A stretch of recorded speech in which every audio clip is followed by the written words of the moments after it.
This is my Pinterest page. So when we're thinking about Pinterest, I think a lot of times we're thinking about how we're using it for ourselves, which is different than how our clients are using it, right? And so when you're thinking about promoting your business, a lot of times the first thing people go to is Facebook because everybody loves Facebook. But when you think about how a bride is using it, it's very different than how she's using Pinterest.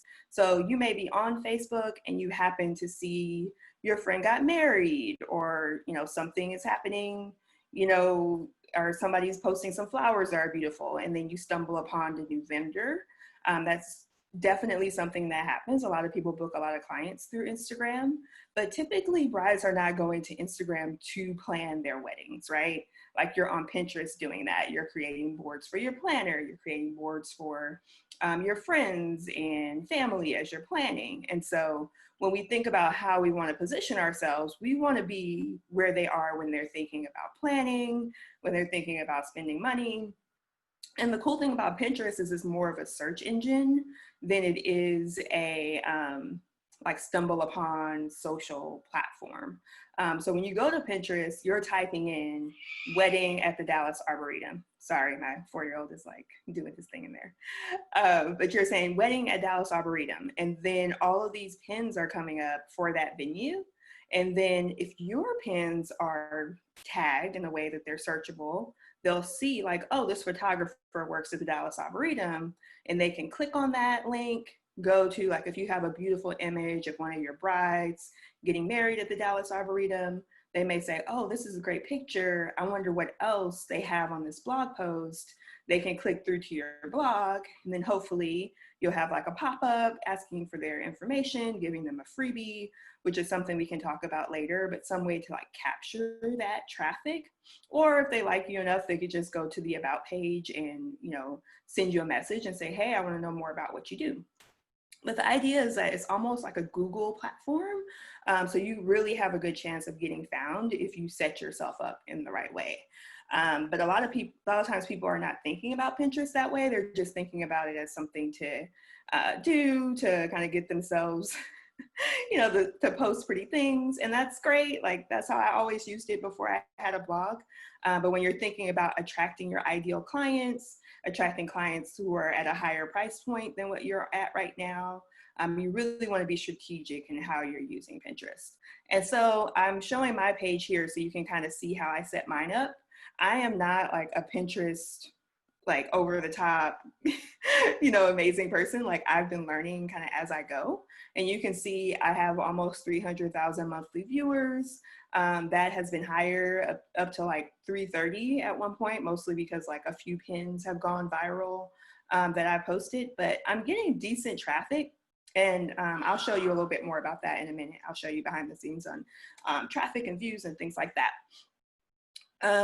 So if we go here to our boards, you can see that they're like these featured boards that I put.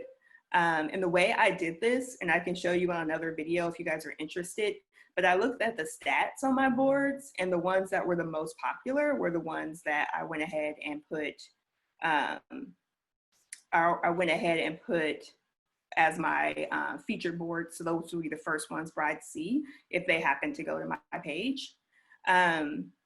Then, you have the option to promote a pin. You see this in your back end. And so that's something that I'm looking at doing more of going forward. And now that we're about to launch the magazine, wanting to make sure people are seeing that. And these are our last published. And so you can kind of see, other people won't see this on your page, but you guys can see how many eyes that I have on different images. And then the metric that I really care about are these little arrows here. So how many people saw this picture and then they went to my website, because I want them to actually go there. And so when you're thinking about Pinterest, you want to have your page set up in a way that your boards are using the keywords that brides are looking for when they are trying to plan their wedding. And so these are some, like I said, mine is not super optimized. I've done a little bit of optimization, but I'll show you kind of how, if you really want to dig in, you can go in and kind of make these even more refined. But I'll have, bridal hair and makeup, bridal hair for Black women, spring bouquets. And then when you click, you can also add information up here. So it'll be the title that should have keywords in it. And then you can also have a description that will have keywords in it. And then your pin can have keywords in it too. And so when the brides are searching, they're really able to find the stuff that's on your boards. And one trick on how to do that is to go to, like when you're searching for Pinterest, let's see, let's go back. When you're searching, they give you a hint. And so like I can come up here and I can say Dallas, let's see, Dallas Arboretum, and it'll be like Dallas Arboretum wedding, Dallas Arboretum engagement photos, Dallas Arboretum photo shoot. So if I'm a photographer and I'm posting something about the Dallas Arboretum, those are the tags I should be using, because those are the ones that are going to be popping up for people and brides as they're searching. And when you're looking at a local market, you really want to tie into those venues, even to other vendors. So like if you are a cake designer, you work a lot with a certain florist, you may want to tag her if she's popular. And so you're just kind of linking yourselves to all these things that people might be looking for so that they can find you. So now we're in my business hub, which is kind of a little bit more behind the scenes. So you can see how many impressions, saves, and link clicks that I've had over the past 30 days from my Pinterest. And so you can see it's gone down a lot, about 10% on average for this last month. And if you checked out the last video or after this, you can see the video on my workflow. One of the things I talked about is stepping back from using so many keywords in our images because it was taking so much time, and we're a super small team. And so we're trying to figure out like how to leverage, like what's the best use of time. But you can see just based on that, it's been about a 10% drop. And so we'll have to decide, is it worth it to, maybe go back to that to get the numbers up, or do we want to purchase some ads to get the numbers up, or, what we want to do next. And so the part again that I'm really interested in are the link clicks. So you can see there have been 310 over the last month. If you would look at my Instagram behind the scenes, which I'm not going to do now, but we can do that on another day. But if you were to look at it, it'd be more like 20 or 30 click-throughs from Instagram. And it's not because the content's any better or worse on Instagram. It's just because people are not as excited about leaving the Instagram platform. They're not going there with the purpose of like finding something that they need. They're going to just scroll through Instagram. It's like, oh, that's pretty, like, but that doesn't get them, to opt into my freebie, doesn't get them on my email list. It doesn't get them to an understanding that I have a magazine. And so what I really want to do is to be driving these people to my website. And so I think this number could be a lot stronger. And so one of the next things that I'm looking at are doing more like roundups and content that has more like interesting information for brides so that they're more likely to click through. So like if it's the best wedding venues in San Antonio, and I show one and it's like, click through to see the other 9 best. If they like that one, then they're more likely to click through. And so we haven't been doing a lot of that type of targeted pins, but we're gonna start experimenting with that after the next magazine comes out to try to drive more people to the blog. And that's really the purpose of our Pinterest. I use my Instagram honestly more to network with vendors like you all. 9 out of 10 of the people that follow me are vendors. And so that's another thing we're looking at is like, how do we optimize our Instagram to attract more brides? And so that's something I think, you guys can be thinking about too, or just understanding your purpose, So everything that you're doing in your business should have a purpose. And you know what that is. And then you set your goals and your metrics based on what that purpose is. So for Instagram, I'm trying to network with vendors, recruit more people for our vendor network as it grows, get ideas for content for the blog, network with people where if I see something I like, I can get it, for the blog or for the magazine. that's really how I've been using it, and it's been very successful in that way.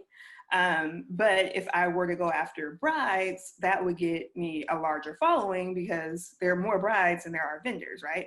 And so that's something that we're thinking about.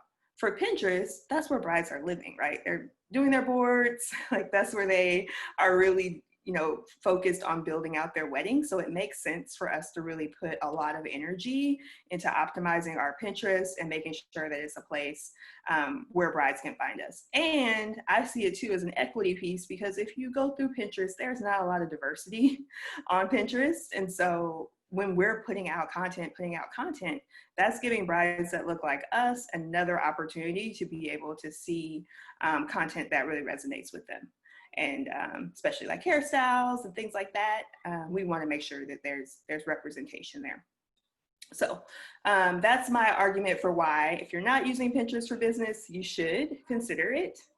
And then I did the other video on my workflow. And so that one was talking about how I use Tailwind. So Tailwind is a tool that just makes Pinterest, showing up on Pinterest, easier. And when I was recruiting you guys, I talked about telling you my toolkit, showing you my toolkit behind the scenes, how me as like one person and then Alexandra doing like a few hours a month, we're able to do all the things we do. So Tailwind is a part of that. And so I'll show you, it should be showing you my Tailwind behind the scenes now. But if you're familiar with like Later, Planoly, any of the apps where you're able to load up your content in advance, so you're not under so much pressure to produce every day, that's what Tailwind does for Pinterest. And they also have an Instagram component, but I don't use that. I just use them for Pinterest. And so you can see, this is my behind the scenes of my schedule. So I am pumping out a significant number of posts a day. I'm a blog, and so it's a little different than if you're, you know, doing a photography business or something more local. There's not any pressure to post, you know, 20 different pins a day, but you should be thinking about 3 to 5 a day. And if you're not using Tailwind or another tool, you can still just go on in the morning, have a certain time where you go and pin 5 things, because their algorithm is looking at like how you're showing up every day as part of it. And you want to get consistent engagement over time, because that will help to really build your following there. And so I do recommend Tailwind or a similar tool to help post, because what will happen is you'll get really excited about it, and like for a week and a half you'll be posting, and then you'll just stop. And so you want to have something where you can set yourself up for success and really build out, you know, what you're doing for at least the week. I try to do a month in advance, and so when I'm in a Pinterest mood, I can hop on here and do it, and there's no pressure for me to be doing that every day, because social media should not be like you know, 30% of what you're doing for your business. It should be something that's pretty automated and easy for you to maintain.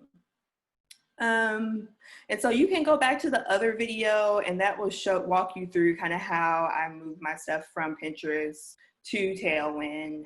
What I wanted to show you quickly today were the tribes, because we set up a tribe for our Love and Color that all of you guys can join. It's a secret tribe, so you can't Google it or look it up in the Tailwind system. I have to send you a link. So there is one in our Facebook group. And then I also emailed it out. And if you can't find it, just let me know and I'll send you a link. I didn't want to frustrate people, have them trying to join, and it's only for members of our network.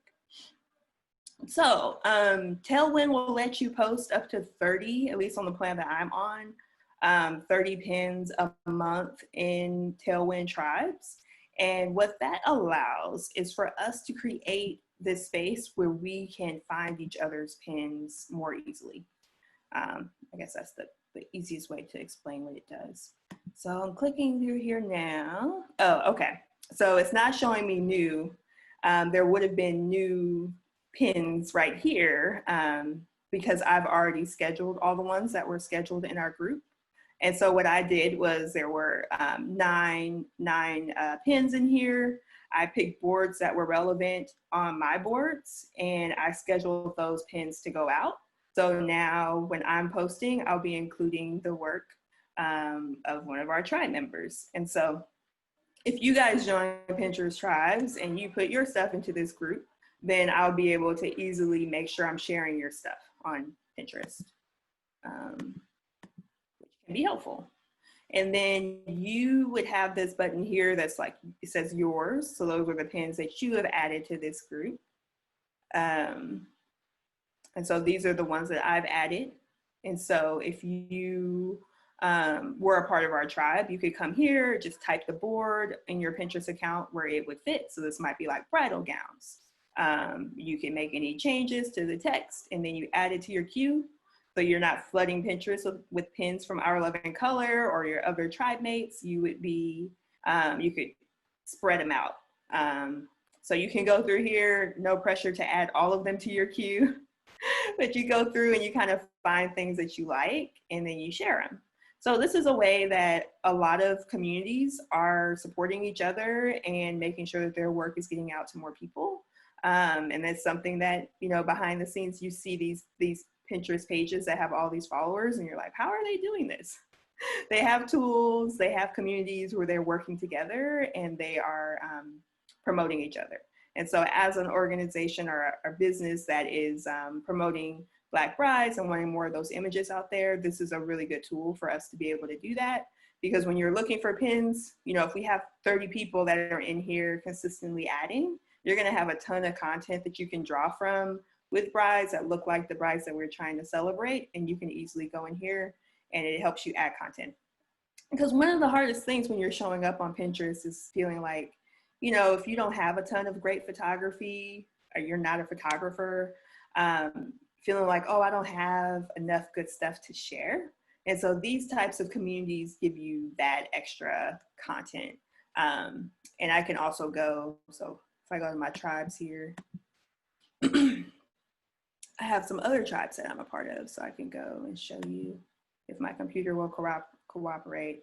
I'll show you another tribe that I'm in for Owl Society, which is a predominantly white network. And so I go there a lot to share my stuff because that's something to think about too. Like people are trying to be more inclusive. They're looking for more inclusive things to share. And so putting your stuff in these groups, you know, people may be more likely to pin it right now with the climate that we're in. And then also I find a lot of things that maybe don't have people, but have like really good flowers or cakes and stuff like that. And I'm just building community in this group as well. And so this one is more developed, so you can kind of see what it looks like when you go in. And you can see which pins are really popular. And so if you see one, you know, it's really popular, it's a good instinct for you to say, oh, if I post this to my page, then people might be really excited about it on my page too, which gives me more views because they don't have to be pins from your own website to help you to get more views, which just makes you look, you know, more established and it's more exciting for brides. So I think I've probably said enough today. I'm trying to look on the page to see if there are any questions, but